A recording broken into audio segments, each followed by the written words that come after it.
Polar Comunicaciones, radio, televisión e internet. Presenta Pauta Semanal. Participan Hernán Ferreira, Eduardo Manzanares, Cristian García y Juan Francisco Miranda. Polar Comunicaciones. Después de la noticia, el análisis. ¿Cómo están? Muy buenas tardes. Pauta Semanal, como todos los días viernes nos encontramos en este espacio por las pantallas y la señal de Radio Polar.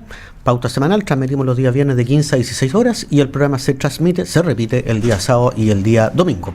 Pauta Semanal, un programa de conversación política, ¿cierto?, de la contingencia nacional, de la contingencia regional, donde evidentemente tenemos aquí un amplio matiz, ¿cierto?, de panelistas, donde tenemos representados, ojalá Dios quiera, ¿cierto?, a todas las fuerzas, izquierda, derecha, y los que no son nada también queremos que estén acá. Tenemos, ¿cierto?, un programa interesante porque ya ha culminado, ¿cierto?, nuestra festividad nacional, ¿cierto?, las fiestas patrias, pero es un mes que no pasa desapercibido además porque el 11 de septiembre ciertamente marca evidentemente una fecha bien importante en nuestra historia, justamente por el quiebre institucional que ocurrió el año 73 y por las divisiones también, entre paréntesis, divisiones y algunas alianzas, porque antes pudiésemos hablar que habían 3 bloques, hoy día hay 2. ¿Ah? Y bueno, han vuelto a aparecer algunos otros bloques, ¿cierto? O han surgido nuevos bloques, porque podemos hablar también hoy día del Frente Amplio, evidentemente, ¿cierto? La gente que también apoya a Kast como una derecha también más allá de la propia derecha, pero por lo tanto hoy día ha habido una mayor dispersión, ¿cierto?, de electores, por así decirlo. Pero en los años 90 nos caracterizamos básicamente por 2 bloques, principalmente por el sistema binominal, pero la democracia cristiana, ¿cierto?, junto con los partidos socialistas y otros más, y por otro lado la Alianza por Chile en su momento, ¿cierto?, la derecha, ¿cierto?, o Chile Vamos hoy día, ¿cierto?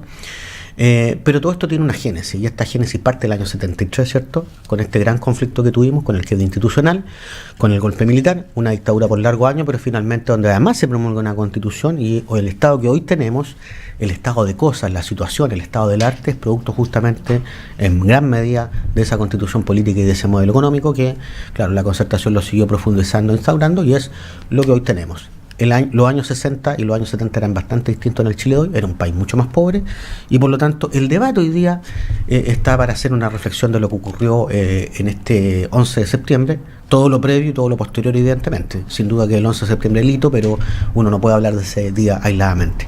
Me acompaña Hernán Ferreira, representante dignamente, ¿cierto?, de la UDI, el presidente regional, ¿cierto? Presidente comunal. Comunal. ¿Ya?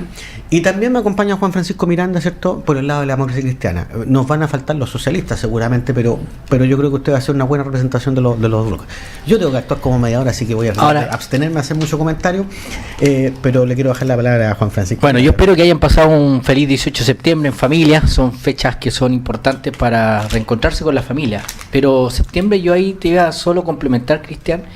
No es solo el 11 de septiembre. Si uno empieza a hacer el análisis de la historia de Chile, el 4 de septiembre también. 4 de septiembre, y no tiene que ver por la elección de los presidentes, que se era la elección, sino que el 4 de septiembre se suicida José Manuel Balmaceda, que en términos de quiebres, también fue un quiebre mucho anterior al del año 73. Recordemos que en ese contexto había un tema con el parlamentarismo versus el tema presidencial, de hecho, eso que desembocó en una guerra civil. Es muy bueno el paralelo que haces, porque fíjate que Balmaceda tenía una forma de interpretar la Constitución y los parlamentarios tenían otra, porque con la misma Constitución política cambiamos de régimen presidencial a régimen parlamentario. Sí, y solamente con una interpretación de la Constitución política. Es muy bueno el ejemplo que hace, porque los dos bandos defendían la Constitución, y lo mismo que ocurrió en el 73. Los dos bandos exactamente, por eso septiembre yo siempre planteo que es un mes de dulce y agrado, de alegría y también de tristeza, porque en realidad nos unimos para festividades como el 18 de septiembre, ¿cierto? O lo que se entiende las fiestas patrias, pero está marcado con sangre, está marcado con tragedia.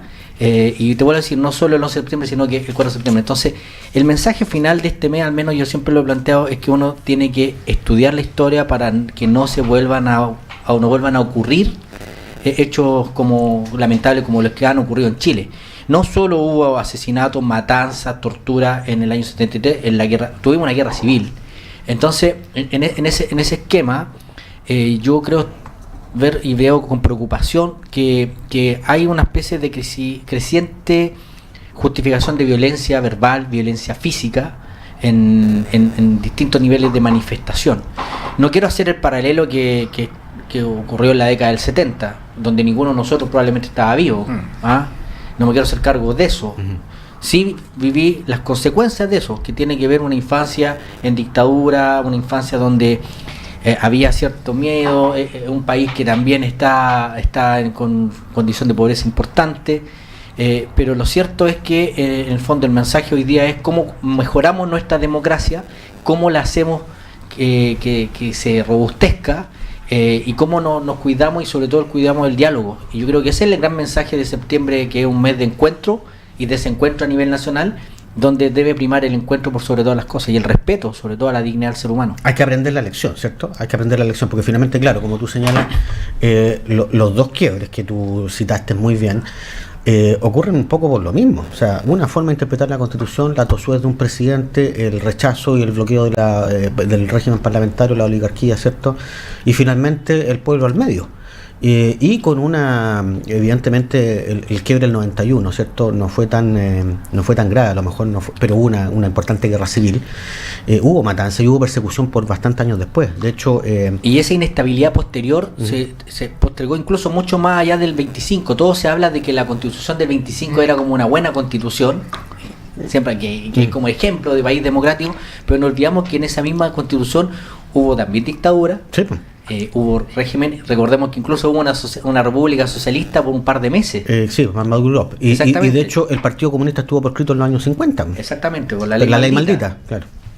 Entonces, claramente... Claro, es que habitualmente se cuenta el mito de que Chile fue un ejemplo de democracia hasta el año 73, y la verdad que no es tan así, porque estamos plagados a golpe. Ibáñez, ¿cierto?, que sacaba a Alessandri, ¿cierto? Alessandri lo hacen volver del exilio, Ibáñez después de nuevo presidente, la República Socialista que tú citaste, ¿cierto? Entonces, claro, no es tan democrática como así se dice. Lo que sí, claro, los episodios más graves evidentemente han sido estos, que han terminado con la muerte del presidente y con persecución y matanzas mucho mayores. Pero la intolerancia política siempre ha estado presente.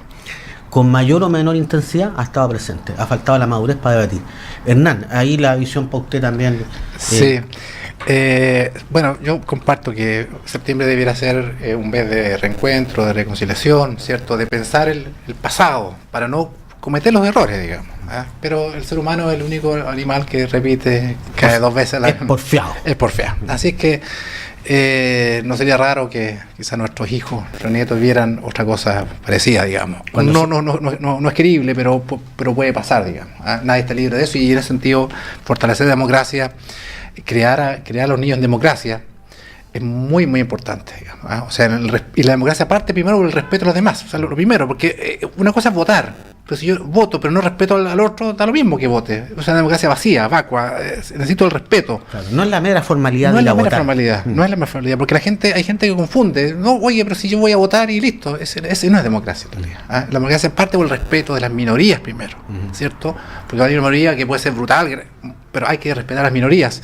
Respeto a los derechos humanos, ¿cierto?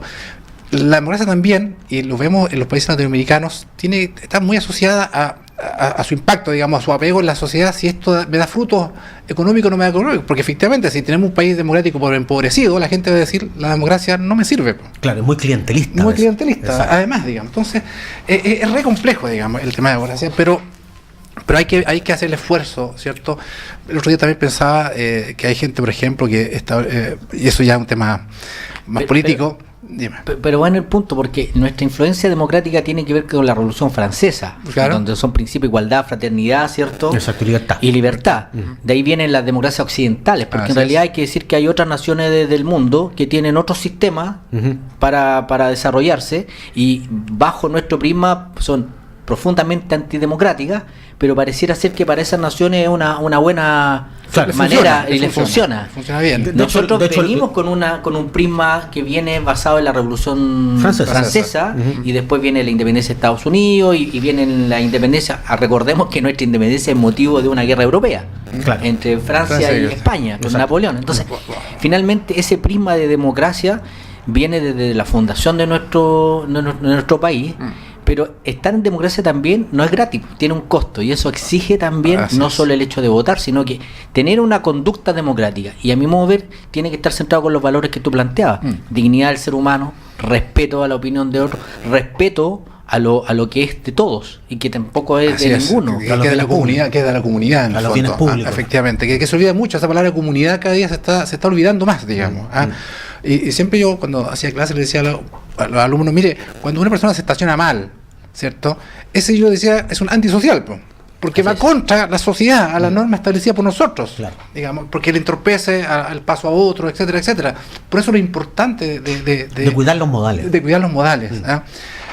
Y lamentablemente, bueno, a veces cuando uno empieza a envejecer o encuentra que parece que todo está más malo que antes, porque está viejo o porque efectivamente está más malo que antes, la verdad es que eso es como una cosa que uno no sabe, ¿sí? Porque uno escuchaba a nuestros abuelos y nos veía nosotros como jóvenes y era un escándalo para ellos. Claro, exacto. Y para nosotros hoy día lo que en esa época era todo espectacular, pero para nuestro abuelo era un escándalo. Y como tú decías, se nos encontraban insolentes, todo insolente, eso. ¿no? Y nosotros, y comparado con de ahora, y comparado a veces con muchos gestos de ahora, nosotros éramos de caballeros. Claro, ¿sí, ahora nosotros nos encontramos insolentes a los jóvenes. Claro, entonces no sé qué es lo que al final cuál es la verdad, digamos. Pero fíjate que... O no nos estamos adaptando a los cambios. O no nos estamos adaptando a los cambios. Sí, es un tema que... Mira, mi papá, que era muy sabio, siempre decía, estaré tan viejo que no logro entender esto. Es el punto. Claro, sí, es cierto, digamos. Estaré tan viejo que yo creo que es muy cierto, porque uno entra en edad y de repente se pone a veces un poco más intolerante, le molesta otras cosas. Y yo por eso siempre trato de acordar de mi abuelo, las conversaciones que tenía mi madre cuando yo era niño y lo que ellos reclamaban, ¿cierto? Y para que nosotros era tan normal, pero ellos reclamaban muchas cosas, ¿cierto? Ahora, si ellos vieran esto como está ahora, yo creo que se les da un infarto. Pero en ese sentido yo diría que no debe pasar de moda el respetar al otro. O sea, en ese sentido a veces se confunde libertad con libertinaje, como tú planteabas. Claro que sí. La libertad parte o termina donde parte la del otro. O sea, hasta ahí llega yo no puedo, con la excusa de ser libre, hacer lo que yo estime conveniente, claro, yo soy dueño de la pistola si soy parte de una sociedad. Soy dueño de la pistola y la disparo donde quiero. Entonces, en ese sentido, yo diría que el tema de fondo es que el modelo hoy día socioeconómico que tenemos, esta sociedad de consumo, de alguna manera exacerba el individualismo, y eso atenta contra la democracia. Yo creo que también atenta de una manera sigilosa o silenciosa contra la democracia, porque yo veo que ahí hay a rato posturas demasiado impositivas. Siempre son simples posiciones nomás, ¿no? Ahora, tú tocaste un punto al principio cuando hablaste del tema francés, ¿cierto? Y claro, estamos evocando la Revolución Francesa con libertad, igualdad y fraternidad. ¿Y cuál es el orden? ¿Libertad, igualdad, fraternidad? ¿O igualdad, libertad, fraternidad? Porque ahí vienen las diferencias que tenemos, ¿no? Entonces, igualdad o libertad, porque al final todos queremos lo mismo. La pregunta, ¿de cuál más? ¿De cuál más? Efectivamente, bueno... ¿Y quién la paga? Si esa es la pregunta principal. ¿Quién paga el almuerzo? ¿Quién paga el almuerzo? Si la cuenta hay que pagarla. La cuenta hay que pagarla. ¿Quién paga el asado? El asado, bueno, yo no... Bueno, el tema está en que... se me olvidó de que todavía señalaba algo, digamos... ¿Igualdad, libertad, fraternidad? ¿En eso no? No, se me fue con quién paga el asado. Estaba hablando del respeto, Sí, bueno, hay un tema que ya, siguen ustedes. Que la sociedad, en el fondo, yo lo que planteo es que un modelo que se exacerba en el individualismo atenta a la democracia. ¿Por qué? Porque finalmente, al menos mi concepción de vivir en una sociedad es vivir con lo tuyo, ya no eres comunidad, entonces. Claro. Entonces no, pues yo creo que debemos construir más comunidad. La única manera y los saltos cualitativos que ha tenido el ser humano en términos de su esposo tiene que ver con momentos de pensar más en comunidad que en lo personal. Yo creo que ahí está el punto, porque resulta que las sociedades que le dan libertad a las personas, efectivamente están más capacitadas para que este componente comunidad, ¿cierto?, a través de la educación, sea más fuerte. La sociedad donde no hay libertad, al final no hay comunidad, pues, hay imposición. O sea, si tú puesto en ese tránsito histórico, como alguien decía por ahí a propósito del 11 de septiembre, y que después se pegó el tiro, perdónenme, pero eso fue así, porque durante muchos años bueno, no quiero ofender a nadie, digamos, pero puesto en ese trance de decir, mire, ¿qué tipo de modelo me da más libertad para que me dé más comunidad? Claramente un modelo socialista no te va a dar comunidad, te va a dar imposición. O sea, eso es claro. Y el sistema de libre mercado capitalista... Pero ahí estamos hablando de un régimen totalitario desde el punto de vista socialista, porque hay sociales democracias que en los países nórdicos, por ejemplo, en realidad hay precisamente también pero en el fondo, lo comunitario. Pero en el fondo eso no son países socialistas, digamos, ¿cierto? Son puesto en esa... Está nuestro compañero Manzanares, porque te hablaría que eso también es un socialismo. De hecho la democracia cristiana es socialista, pues si se llama socialismo comunitario, o sea, es una de las varias corrientes del socialismo. Sí, estoy de acuerdo que digamos que hay un comunitarismo que incluso viene porque es interesante la historia de la democracia cristiana, digamos, cómo parte de su inspiración viene de la Falange, digamos, pues vamos a hacer la Falange, digamos, y su emprendimiento, no sé, recuerdo la palabra, con la Falange española, digamos, de Franco, es un tema, pero la base doctrinaria fuerte viene con la filosofía de Jacques Maritain. Sí, todo de acuerdo, pero están emparentados, la acción católica, pero no es un tema, digamos, no son algo independiente, digamos, o sea, de hecho uno empieza a buscar leyes del año 60, la ley sobre la gente del trabajo, tiene inspiración franquista, digamos. Sí, claro. Y perdónenme, que ¿Ah, sí? digamos, por eso la gente se olvida, o por lo menos no se lo recuerda. Y respecto al 11 de septiembre, yo siempre he postulado, desde muy joven, ¿cierto? Que aquí no es que a los militares un día se levantaron, Merino, se levantó un día y dije, ¿sabes qué? No tengo nada que hacer, voy a hacer un golpe porque estoy medio aburrido. No olvidemos que la democracia cristiana le hizo firmar a Salvador Allende un estatuto de garantías constitucionales, porque la desconfianza absoluta que tenía la democracia cristiana de un gobierno socialista, que gobernaba el Partido Socialista, que en esa época era bastante más radical que incluso uno podría pensar que el Partido Comunista, digamos, que era más gradualista.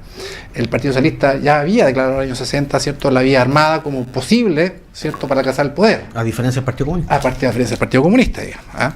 Entonces, ya partió un poco mal, un poco cojo, por así decirlo, ese gobierno, porque hoy día sería impensable que, por ejemplo, al presidente Bachelet o al presidente Piñera se le hubiese hecho firmar un estatuto para ver si garantizaba la Constitución. A mí, la presidenta Bachelet... Ahora, en términos de ilustración hay que hacer un paralelo. El gran problema de la Constitución, desde ese punto de vista, la legitimidad no tenía una segunda vuelta.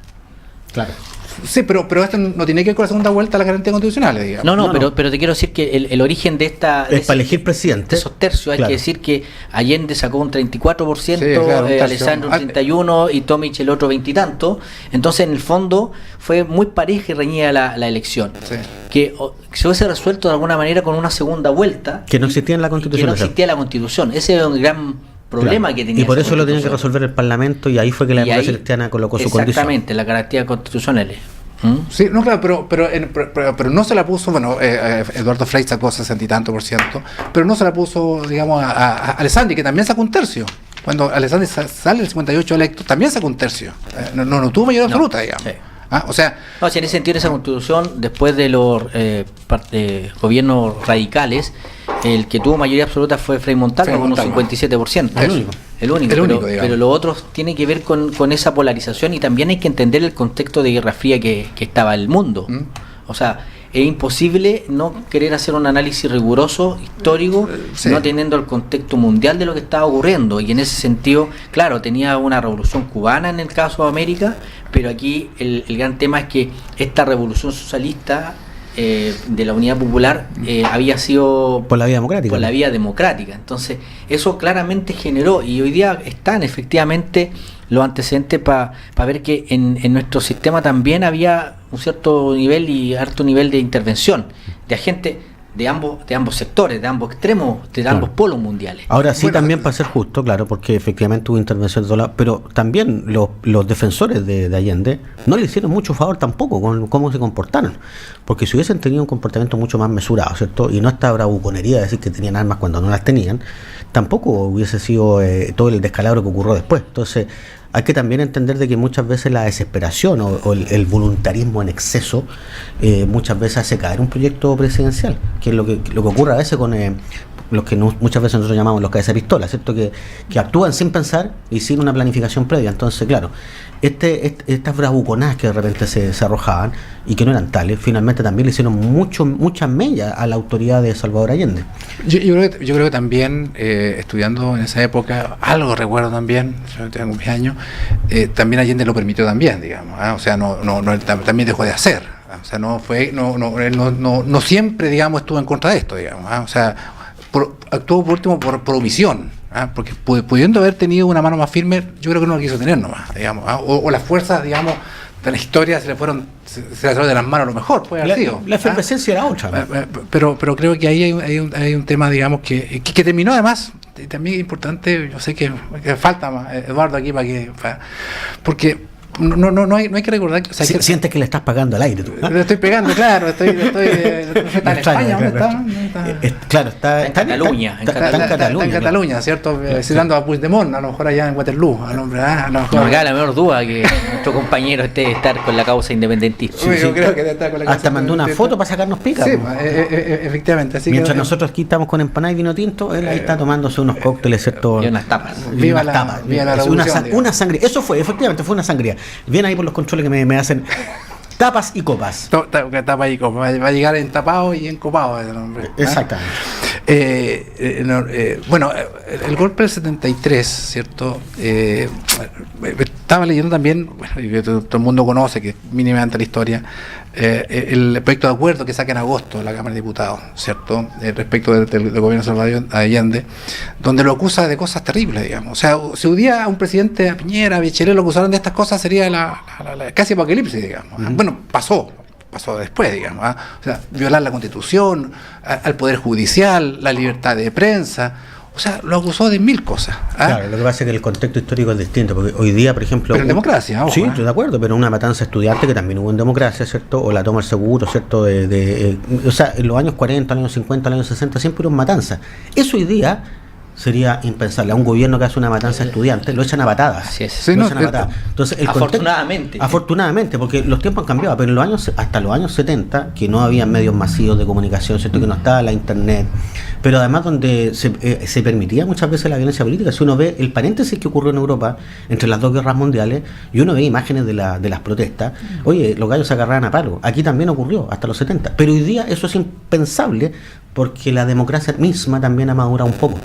Ha madurado en Europa y ha madurado también en Latinoamérica, pero esto fue a costa de las guerras mundiales y a costa de un montón de golpes de Estado por todas partes del mundo. Entonces, uno ha entendido, claro, que hay situaciones que hoy día son impensables, claro, pero en esa época se jugaba con fuego, pues, o sea, claro, es probable que, claro, Allende esté acusado un montón de cosas que efectivamente había cometido, pero si uno ve hacia atrás, hay un montón de masacres estudiantiles en Chile, no estoy hablando de otros países, y de masacres de obreros también. Que eso hoy sería impracticable. Hoy día echarían a patadas, si es que lo sacan vivo, a un presidente que haga eso. Sí, bueno, pero yo creo que pero eso es un antecedente histórico que siempre la gente es cierto que no simpatiza mucho con o nada. Ahora también en eso ya entramos en las especulaciones, porque no estábamos ahí, tampoco vamos a ver, y es un poco ficción, política ficción, que se plantea que el golpe lo tenían programado para la semana del 18 de septiembre, y que se adelantó porque precisamente Allende el 11 de septiembre lo que iba a plantear era hacer un plebiscito. En la tarde, claro. En la tarde. Claro. Entonces, iba a anunciarlo en la tarde. Iba a anunciar ese plebiscito precisamente para buscar una salida, porque claramente habían problemas y se habían tratado de llegar a acuerdos. Medió el cardenal Silva Enrique, en este caso la democracia cristiana y el gobierno de Allende. Digamos, que uno fue el gobierno de Allende, pero fue infructuoso. Pero también está eso de que en el fondo aquí se adelantó el golpe de Estado. Y prueba de eso es que quien estaba detrás había sido la Armada, la Fuerza Aérea, y que a última hora se subió Pinochet a tomar cargo, y que en la práctica, y después nos hemos enterado de los problemas que también tenían dentro de la propia Junta de Gobierno. Ahora también hay en la película está los Chicago Boys, se muestra del proyecto El Ladrillo, ¿cierto? Que era este programa económico para Chile y que, claro, que se había hecho en los años 60, pero que mucha gente le había planteado efectivamente a la Marina que hiciera el golpe de Estado, y los marinos decían, y Merino decía, pero ¿qué vamos a hacer nosotros administrando un país si no sabemos hacer nada? Hasta que apareció justamente, o le llegó a sus manos, o tuvo conocimiento de la existencia de este programa económico que era El Ladrillo, ¿cierto?, de los Chicago Boys, y fue ahí que un poco se envalentonó, porque por lo menos supo que había un programa para poder administrar. Pero en realidad hay un poco de ambigüedad muchas veces en las fuerzas militares, porque no querían dar el salto, no solo porque no estaban muy convencidos, sino que además porque no se sentían capaces de poder administrar un país. El programa del Ladrillo ayudó mucho. Y también hay que decir que en ese momento también es hoy día algo impensado. Recordemos que muchos ministros del último equipo ministerial de Allende eran militares. Claro, es que él tuvo que integrar justamente para dar garantía también siempre estuvo la duda, me imagino, en ese momento de qué tan ordenada estaban las Fuerzas Armadas. Oye, buen dato, tú hiciste el paralelo con Balmaceda. Fíjate que Balmaceda al final de su gobierno también integró militares al gabinete, lo que quiere decir que es un mal anuncio integrar militares al gabinete. Yo siempre también he señalado que porque se dice que, bueno, esto es de la historia del siglo... Tenemos imágenes ahí, siglo pasado en Chile, que en esa época, digamos, quien integra a los militares a la política es curiosamente Salvador Allende, digamos. Es como extraño, digamos, porque Balmaceda hizo lo mismo. Claro, pero teníamos gobiernos más o menos estables, ¿cierto? Con Frey, que no hubo necesidad de eso. Que no hubo necesidad, con los radicales, no hubo necesidad de eso. Y sin embargo, de repente aparece Salvador Allende integrando a los militares. Algo también hoy día sería como impensado, digamos, que llamaran a un ministro, digamos, del interior que fuera militar. No. Sería impensado. Eso daba cuenta de la grave crisis que había, digamos. El desorden, al final. El desorden.